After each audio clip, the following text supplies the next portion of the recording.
Mateo 13, vamos a leer los versículos del 45 al 46. Mateo 13, versículos del 45 al 46. Si lo tiene, dice amén. Amén.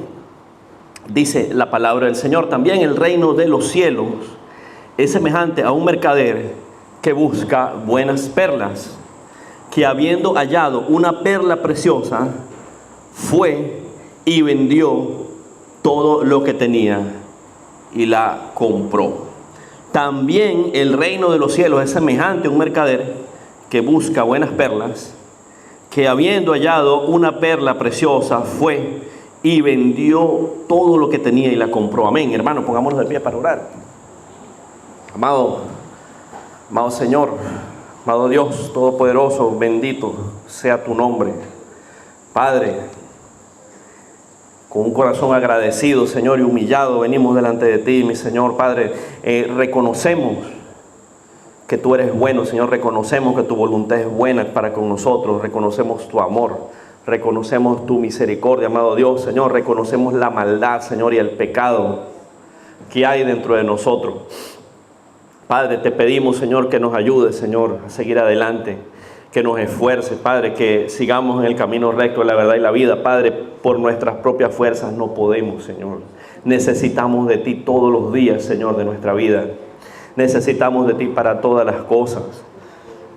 Padre, ponemos este culto, esta palabra de esta tarde de hoy en tus manos, Señor. Clamamos porque tú nos des entendimiento a tu palabra, porque tú nos abras el entendimiento, Padre, y podamos recibir lo que tú tienes para nosotros, mi Señor, esta tarde de hoy. Reconocemos que tú eres todopoderoso, reconocemos que tú eres el Señor de la creación, Padre. Humildemente, Señor, yo te pido que hables por medio de mi boca y que esta palabra sea de mucha bendición, Padre, que toque corazones y que tuya sea toda la gloria y toda la honra. En el nombre de Jesús, amén y amén. Amén y amén, hermano. Toda persona en el mundo anda buscando algo. Toda persona en el mundo anda buscando algo, y pudiéramos decir que en eso emplea su tiempo. Hay personas que emplean su tiempo en un club. El club de los vehículos, de los automóviles, y colecciona los vehículos y vive para eso. Y hay personas que les gusta el fútbol y están en el club de fútbol y viven para el fútbol y su vida es el fútbol. Hay personas que viven para la familia. Su vida es el esposo, su vida son los hijos. Hay personas que viven para el trabajo. En fin, todo el mundo anda buscando algo y ese algo es donde pone su corazón y ahí pone su tiempo. Pero hay una verdad, hermanos, que es innegable. Hay una verdad que nadie la puede negar, y esa verdad es que todas esas cosas dejan un vacío en el corazón de las personas, y que la única cosa que puede llenar cualquier vacío y que puede darle sentido a la vida de las personas y que puede hacerlos caminar siempre con fe y con confianza es Cristo Jesús. No hay otra cosa, hermano, no hay otra cosa. Usted puede ocupar su tiempo en lo que sea, pero esa es una realidad en la vida y una realidad espiritual. Cristo Jesús es el único que puede llenar cualquier vacío en la vida de las personas. Hermano, yo recuerdo, tendría yo unos 18 años y yo quería comprarme unos zapatos de marca, y durante muchos meses reuní para comprarme los zapatos, y pasaban los meses y bueno, yo guardaba ahí reuniendo para comprarme los zapatos, y yo veía en mi mente el momento que yo tuviera puesto esos zapatos, y reuní la plata para comprarme los zapatos, y fui por allá a una parte en Caracas que llaman Los Ruices, una zona industrial que era la fábrica, y vendían los zapatos más económicos. Bueno, fui, me compré mis zapatos y me los probé, y bueno, bien contento, iba para la casa con mi bolsita con los zapatos. Y yo caminando con mis zapatos, yo pensaba, bueno, ¿y ahora qué? Ya tengo mis zapatos y ¿qué pasa? Mi vida ha cambiado en algo por los zapatos. Los zapatos hacen una diferencia. La respuesta es no, ¿verdad? La respuesta es no. Y así, de esa manera, no hay nada que pueda llenar la vida de las personas. Lo único verdadero, lo único que puede darnos sentido a nuestra vida en cualquier circunstancia, en cualquier momento, en cualquier situación, es Cristo Jesús. Amén. Y esto fíjense, de esto habla la palabra que leíamos al comienzo. Esta palabra se llama déjalo todo por mí. Déjalo todo por mí. Eso es lo que el Señor nos pide a cada uno de nosotros. Déjalo todo por mí. Amén. Déjalo todo por mí. Eso es lo que nos pide el Señor. Y en esta palabra el Señor nos habla, ¿verdad? Esto está en Mateo 13. En Mateo 13 usted va a encontrar, mi hermano, muchas parábolas. El Señor comienza a hablar y habla de la parábola de la levadura, el tesoro escondido, la semilla de mostaza. Y una de esas parábolas es la de la perla de gran precio, que es lo que acabamos de leer. Y en esa parábola dice la palabra, dice el Señor, el reino de los cielos es semejante a un mercader que busca buenas perlas. Imagínense, hermano, un mercader. ¿Qué es un mercader? Un mercader es una persona que se dedica a eso, ¿verdad? A mercar, a comerciar. En pocas palabras, un mercader es un comerciante, ¿verdad? Una persona que va de un lugar a otro buscando mercancía, ¿verdad? Para vender y para obtener, por supuesto, una ganancia, ¿verdad? Económica. Entonces, la palabra nos presenta aquí, que nos dice que el reino de los cielos es como un mercader que busca buenas perlas. En este caso el mercader era una persona que buscaba perlas.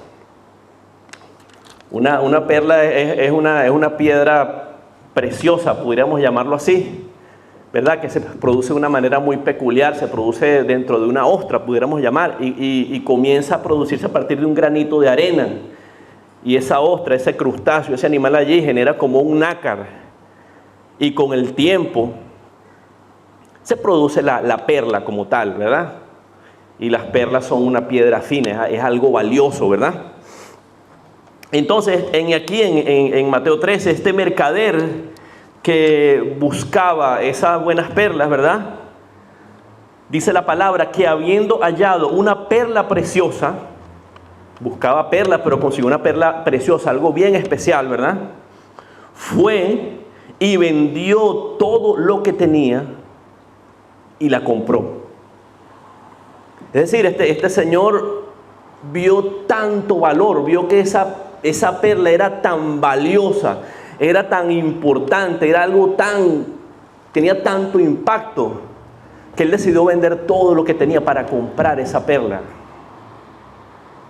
Fue todo lo vendió para comprar la perla. Mi hermano, y esa es la historia del creyente, esa es la vida del creyente. Esa es la vida del creyente, porque esa perla de gran valor es Cristo Jesús. Esa perla de gran valor es el Evangelio. Amén. Alabado sea el nombre de Jesús. Y esa perla, nosotros, hace algunos meses, hace algunos de nosotros 8 años, 9 años, 10 años, 20 años, decidió dejarlo todo y comprar esa perla.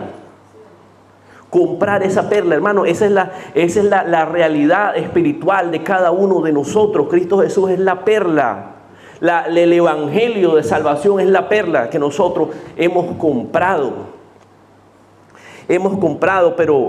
Pero entonces, hermano, fíjese una cosa, la palabra dice en el versículo 46 que una vez que esa perla fue hallada, fue y vendió todo lo que tenía. Vendió todo. ¿Qué quiere decir que vendió todo lo que tenía? Que lo dejó todo.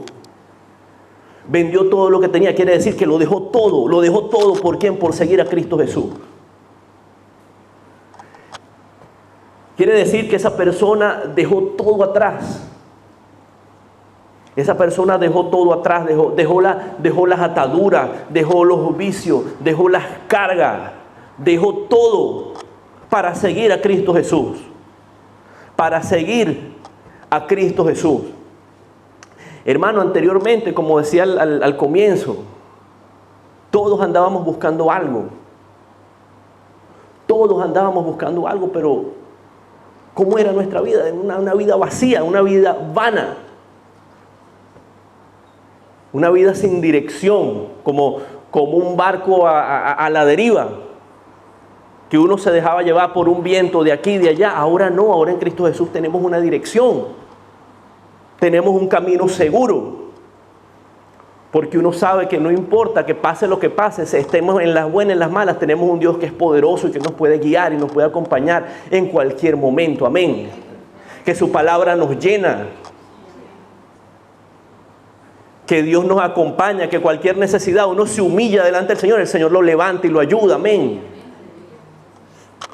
Amén, hermano. Otro testimonio de mi vida. Yo le cuento, hermano, yo tendría unos 25 años. Yo estaba en mi país y yo estaba trabajando. Yo creo que esto lo he contado antes, pero bueno, lo voy a volver a contar. Perdone si lo mareo, si lo canso, pero bueno, se lo cuento de nuevo. Yo estaba trabajando en la petrolera y yo estaba ganando mucho dinero. Imagínense, una persona joven y con plata en el bolsillo. Me había podido comprar un carro así cash, así, porque ganaba bien y tenía mucha plata. Y conocía una muchacha y otra. Y bueno, de acuerdo a la óptica del mundo, ¿qué podría decir la persona? La persona podría decir, wow, pero esta persona está en la cúspide de la ola ahí. Bueno, hermano, un día en esa situación, yo me acuerdo, eran como las 10 de la noche. Y en el sitio donde yo vivía ahí, yo solo, en mi cuarto, yo me puse a llorar. Me puse a llorar porque yo de alguna manera lo tenía todo, pero no tenía nada, hermano. Yo tenía todo, pero no tenía nada. Y tenía un gran vacío dentro de mí. Y veía a mi alrededor y había personas que vivían en un vacío también.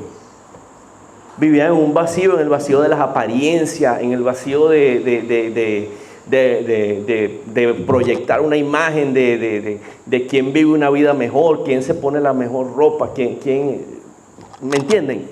Cosas de ese tipo. Y yo recuerdo ese día, yo me sentí bien triste y me puse a llorar yo solo en silencio ahí. Y bueno, y después comenzaron a pasar varias cosas pues en la vida. Conocí a mi esposa, ¿verdad? Y bueno, el Señor nos trajo para acá y conocimos al Señor y las cosas han cambiado ahora.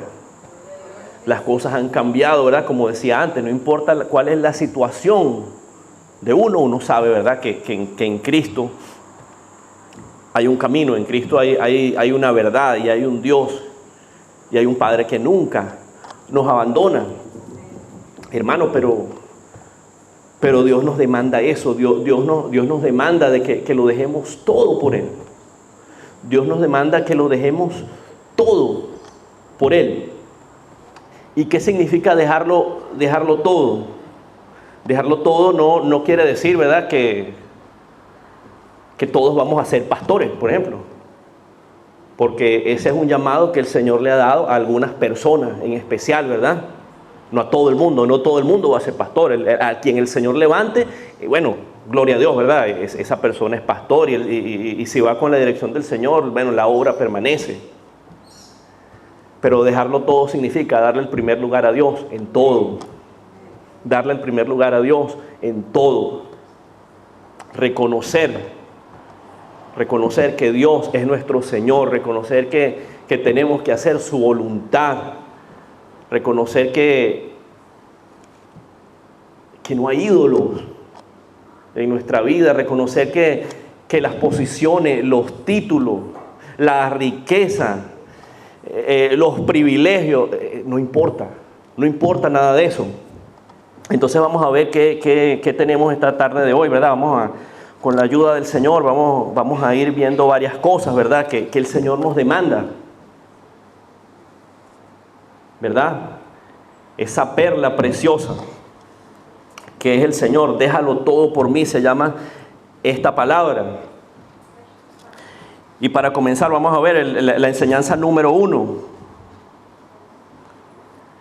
Dice la palabra renunciar a la familia para darle el primer lugar a Dios. Y ya vamos a explicar qué significa eso. Renunciar a la familia para darle el primer lugar a Dios. Vamos a ver qué dice la palabra en Mateo 10, del 34 al 39. Mateo 10, del 34 al 39.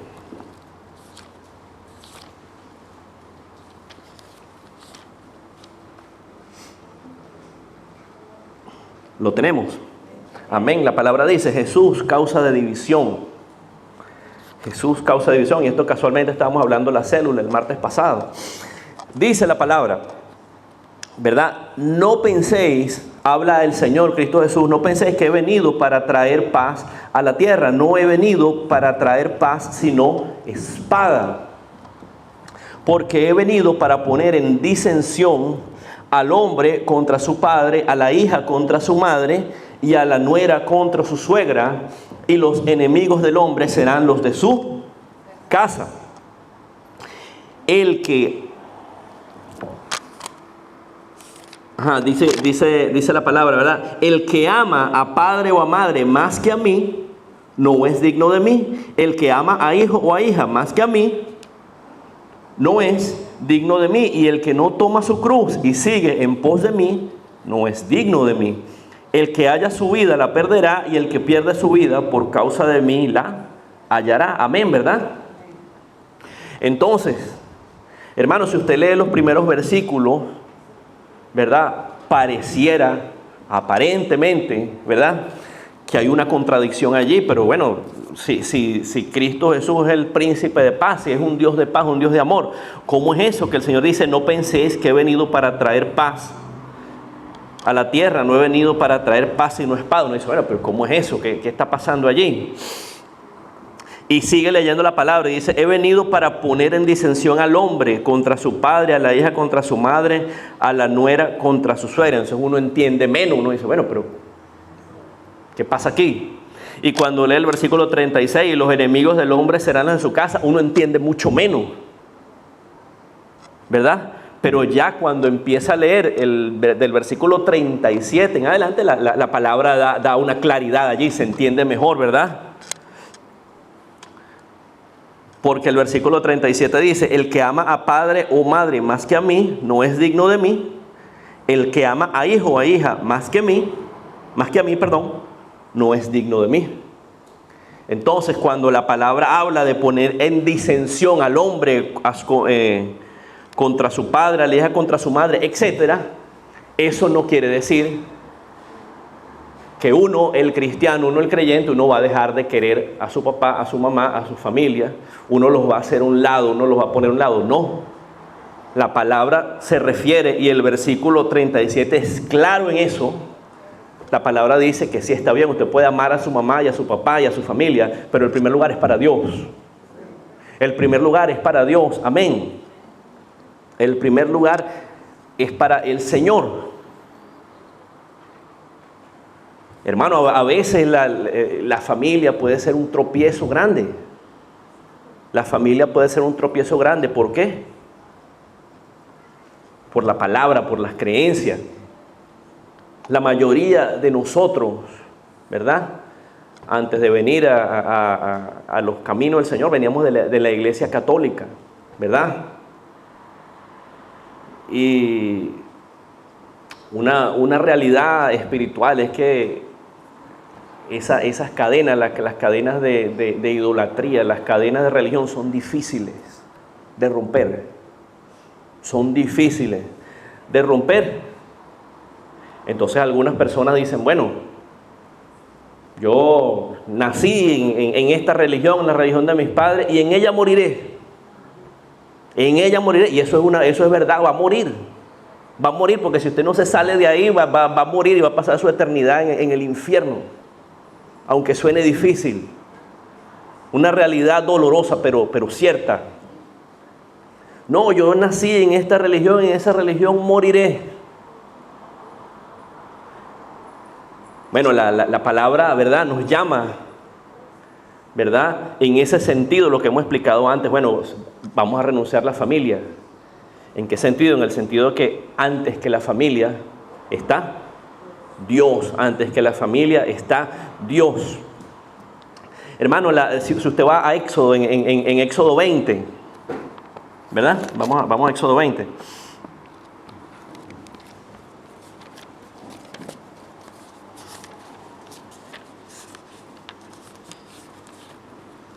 En Éxodo 20 usted consigue los mandamientos, ¿verdad? Y si usted lee el versículo 12, Éxodo 20, 12, dice la palabra: honra a tu padre y a tu madre para que tus días se alarguen en la tierra que Jehová tu Dios te da. Es decir, que la palabra de Dios nos exhorta a honrar a padre y a madre. La palabra de Dios nos exhorta a que al padre y a la madre hay que ayudarlo, hay que bendecirlo lo más que uno pueda. La palabra nos demanda eso. Sin embargo, lo que vimos anteriormente en Mateo 10, ¿verdad? La palabra es clara también. La palabra dice: el que ama a padre o a madre más que a mí, no es digno de mí. ¿Verdad? Entonces, en algunos casos va a ser realmente difícil. En algunos casos, bueno, la familia entiende, ¿verdad? De repente no comparte, ¿verdad?, nuestra fe en el Señor, pero por lo menos respeta. Hay otros casos que no. Hay otros casos que la persona se molesta, no le habla al hijo, a la hija. Pero esa es una realidad. El primer lugar es para Dios. Dios está primero. El que ama a padre o a madre más que a mí, no es digno de mí. El que ama a hijo o a hija más que a mí, no es digno de mí. Esa es otra situación. Los hijos. El que le da el primer lugar a un hijo antes que a Dios, tampoco es digno del Señor. Luego seguimos leyendo, dice el versículo 38, el que no toma su cruz y sigue en pos de mí, no es digno de mí. ¿Y qué significa tomar la cruz? Tomar la cruz no quiere decir, hermano, hermana, que usted va a hacer una cruz, obviamente, y va a salir caminando con la cruz a cuesta. No quiere decir eso. Tomar la cruz quiere decir, bueno, que por Cristo Jesús, por causa de Cristo Jesús, padeceremos. Por causa de Cristo Jesús sufriremos de distintas maneras, y esta pudiera ser una de esas maneras. Cuando hay disensión, cuando hay desencuentros entre la familia por causa de la palabra del Señor. Amén. O sea, la palabra dice, ¿verdad? El que no toma su cruz y sigue en pos de mí no es digno de mí. El que haya su vida la perderá, y el que pierda su vida por causa de mí la hallará. Amén. Entonces ese era el punto número 1, renunciar a la familia por darle el primer lugar a Dios. Vamos con el punto número 2. Punto número 2 dice, el Señor nos demanda, el Señor nos pide renunciar a los títulos y a los privilegios del mundo. El Señor nos pide renunciar a los títulos y a los privilegios del mundo. Vamos a ver qué dice la palabra en Filipenses 3.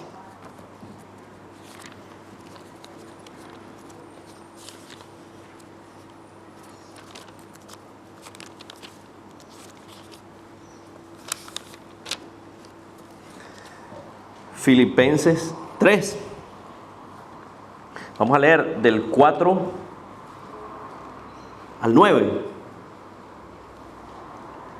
Filipenses 3, del 4 al 9. Ahí el que está hablando es el apóstol Pablo, ¿verdad?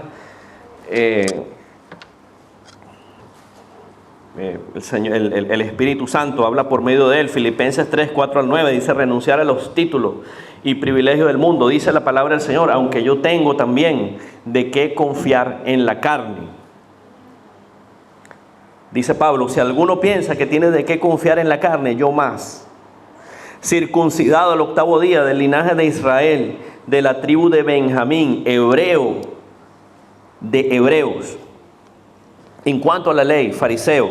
En cuanto a celo, perseguidor de la iglesia. En cuanto a la justicia que es en la ley, irreprensible.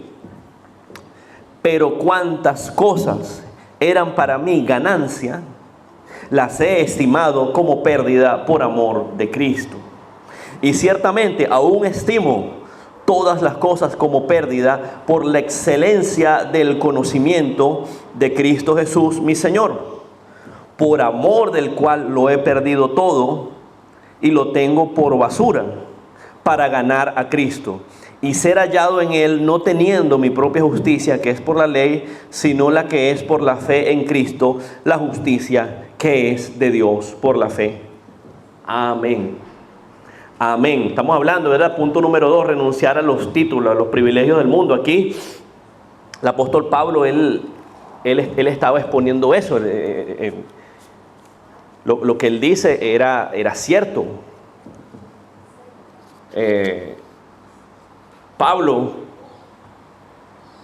él era judío, él era fariseo, y era una persona conocedora de la palabra. Uno por decirlo de alguna manera, uno pudiera decir, bueno, Pablo era de la aristocracia, de los aristócratas, de la gente pudiente de Israel. Había sido educado en la palabra, era una persona que él pudo haber vivido su vida muy tranquilo porque todo lo tenía. Tenía una posición social, era reconocido como una persona que conocía la palabra. En fin, lo tenía todo para vivir tranquilo. Pero fíjese lo que dice el versículo 7: pero cuantas cosas eran para mí ganancia, las he estimado como pérdida por amor de Cristo. Es decir, toda esa posición que él tenía siendo fariseo, siendo de los principales allí,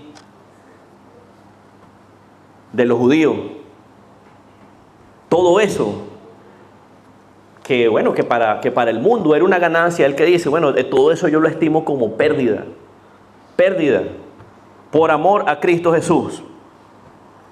Y en el versículo 8 dice nuevamente: ciertamente aún estimo todas las cosas como pérdida por la excelencia del conocimiento de Cristo Jesús, mi Señor, por amor del cual lo he perdido todo y lo tengo por basura para ganar a Cristo Jesús. Amén. Es decir, este hombre, todo lo que él era, su posición, sus títulos, su conocimiento, todo, él lo dio por basura, lo dio por perdido, con tal de ganar a Cristo Jesús. Amén. Amén. ¿Qué significa eso, hermano, hermana, en nuestra vida? Bueno, significa que tenemos que pensar igual que Pablo. Eso significa entonces que el día de mañana usted tiene que ir a su trabajo y renunciar a su trabajo. No, ¿verdad? ¿Por qué? Porque el Señor sabe que uno tiene familia y uno tiene hijos y uno tiene cuentas que pagar y uno tiene que trabajar, ¿verdad? Sin embargo, lo que el Señor sí nos pide a cada uno de nosotros es que renunciemos al orgullo en el corazón, que renunciemos a todo ese orgullo que uno trae del mundo por lo que es o por lo que fue. El que ha podido estudiar algo, hermano, gloria a Dios. El que ha podido estudiar algo, bueno, mira, yo soy abogado, yo soy médico, yo soy lo que sea, gloria al Señor. Pero no se gloríe en eso. Véalo como algo que el Señor le permitió hacer, y eso es simplemente una forma que usted tiene de ganarse el pan todos los días. Usted es abogado, usted lo que sea, contador, bendito sea el Señor. El Señor le ha permitido que usted haya podido hacer ese estudio, usted tenga ese trabajo. Pero eso en el Señor no lo hace mejor que nadie. Eso para el Señor no importa, eso no es importante. A veces la gente viene de sus países de origen, ¿verdad? Con ideas en la cabeza. No, porque allá en El Salvador, en Venezuela o en Colombia, no, yo vivía así, asado. Yo tenía en la casa, yo tenía gente que me limpiaba en mi casa y... Bueno, hermano, eso en el Señor quedó atrás. Y la gente llega a este país y le toca comenzar de cero. Bueno, le toca. En el nombre del Señor. Y todas esas cosas, esas ínfulas, eso es cosa del pasado, hermano. Eso es cosa del pasado, lo damos por basura. ¿Por qué? Para ganar a Cristo. Hermano, incluso en el Evangelio, en las cosas del Señor, uno en el internet ve tanta gente, ¿verdad? Y respecto a ese punto hay que ser cuidadoso también con lo que uno ve, y uno no puede ver cualquier cosa, cualquier persona, hay que ser bien cuidadoso con ese punto. Pero uno ve cada persona en que si es un pastor, por ejemplo, predicando, ya el título de pastor no es suficiente para él, entonces ya no se llama pastor, se hace llamar evangelista. Apóstol, como dice la hermana, no, fulanito del pastor fulano de tal, no, él es el apóstol fulano de tal. No, si es un cantante cristiano, no es Pedrito Pérez, no, él es el salmista. Pedrito dándose ínfulas, dándose importancia, ¿me entiende lo que le trato de decir? Entonces, para mucha gente, ¿verdad? Que eso es currículum, que eso es posición, que eso es nombre. Bueno, todas esas cosas, simplemente el apóstol Pablo, iluminado por el Espíritu Santo, lo da por basura. Lo da por basura, alabado sea el nombre de Jesús. Lo da por basura. Como decía antes, el Señor le ha permitido lograr cosas. Gloria al Señor. Si el Señor le dio un trabajo, el Señor le dio un estudio, el Señor le permitió una meta en su vida, alabado sea el nombre del Señor, pero nunca olvide que cualquier cosa, que nada va a ser más importante que la salvación en Cristo Jesús. Nada va a ser más importante que la salvación en Cristo Jesús. Amén. Vamos ahora a otro punto, vamos al punto número 3. Esta palabra se llama déjalo todo por mí. Déjalo todo por mí, y comenzamos con la parábola ¿verdad? De la perla de gran precio. Entonces el punto número 3 dice, el Señor nos pide renunciar a la idolatría. Renunciar a la idolatría. Y entonces, ¿qué es la idolatría? ¿Verdad? Fíjense una cosa, hermano, hermana, yo estaba buscando, ¿verdad?, la definición de un ídolo. Y esta definición que les voy a dar no es de un diccionario bíblico, es algo del mundo. Pero, sin embargo, vea cómo definen la idolatría. Póngale cuidado, dice, definición de un ídolo. Dice, un ídolo es una imagen de culto que es adorado por la deidad, demonio. Fíjense, usa la palabra demonio. Adorado por la deidad, demonio o espíritu que contiene o representa. Eso es un ídolo. Eso es un ídolo. Y luego hace, ¿verdad? Hay otra definición allí, y dice que un ídolo también puede ser una persona o cosa por la que se siente un amor o admiración excesivo. Entonces, con la ayuda del Señor vamos a hablar de la idolatría desde dos puntos de vista. El punto de vista del que adora a una imagen Vamos a hablar también desde el punto de vista del que le da un valor excesivo a cualquier otra cosa, a su cuerpo, a su físico, a su carro, a su casa, ¿verdad? Entonces, otra cosa interesante, hermano, fíjese, en la palabra, en la Biblia, usted va a encontrar, ¿verdad?, que en distintos lugares de la palabra, ¿verdad?, sobre todo en el hebreo, ¿verdad?, la palabra ídolo la traducen de diferentes formas. Por ejemplo, hay una palabra en hebreo, elil, y eso está en el Salmo 96:5, en Isaías 2:8, ¿verdad? El hebreo elil, para ídolo, ¿qué significa? Significa nada. ¿Qué quiere decir eso? Que un ídolo no es nada. Hay otra palabra, el hebreo eben, significa piedra, que se usaba, ¿verdad?, que designaba el material con que estaban hechos algunos ídolos. Otro más dice el hebreo hilulim, G-I-W-L-U-L-I-M. ¿Sabe qué significa esa palabra en el hebreo? En el hebreo significa bolitas de estiércol. Usted sabe lo que es el estiércol, ¿verdad? La heces, el pupú de los animales, de la vaca, de los caballos. Bueno, compara los ídolos con unas bolas de estiércol, es decir, algo que no tiene ningún valor, ¿verdad?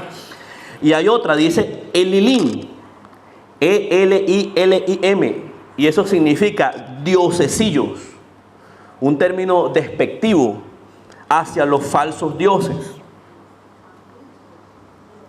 Hay otro, mire, el hebreo teselem, T-S-E-L-E-M. Ese se usa para imagen o semejanza, para decir que simplemente es una imagen, y así muchos otros. Encontré varios, encontré como al menos como unos 10, 12, ¿verdad? Pero en todos ellos usted va a encontrar, ¿verdad?, que la palabra de Dios identifica a estos ídolos como algo que no tiene ningún valor, como algo que no tiene ningún valor, algo que no tiene ningún poder, que es sucio, que es insignificante, porque toda la gloria es para el Dios Todopoderoso. Amén. Entonces, si vamos a Éxodo 20,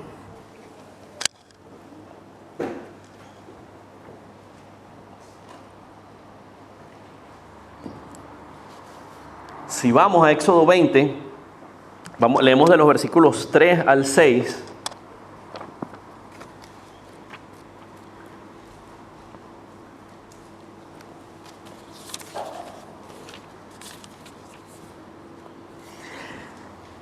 Éxodo 20, los versículos 3 al 6, dice la palabra, ¿verdad? No tendrás dioses ajenos, esos son los mandamientos, ¿verdad? No tendrás dioses ajenos delante de mí, no te harás imagen ni ninguna semejanza de lo que está arriba en el cielo, ni abajo en la tierra, ni en las aguas debajo de la tierra. No te inclinarás a ellas, ni las honrarás, porque yo soy Jehová tu Dios, fuerte, celoso, que visito la maldad de los padres sobre los hijos hasta la tercera y cuarta generación de los que me aborrecen, y hago misericordia a millares a los que me aman y guardan mis mandamientos. Amén. Es decir, ahí en los mandamientos, en Éxodo 20, el Señor prohíbe de una manera tajante crear ídolos, crear dioses, ¿verdad? ¿Y qué es un ídolo? Lo que leíamos al comienzo, ¿verdad? Es una imagen de culto que es adorado por la deidad, demonio o espíritu que contiene.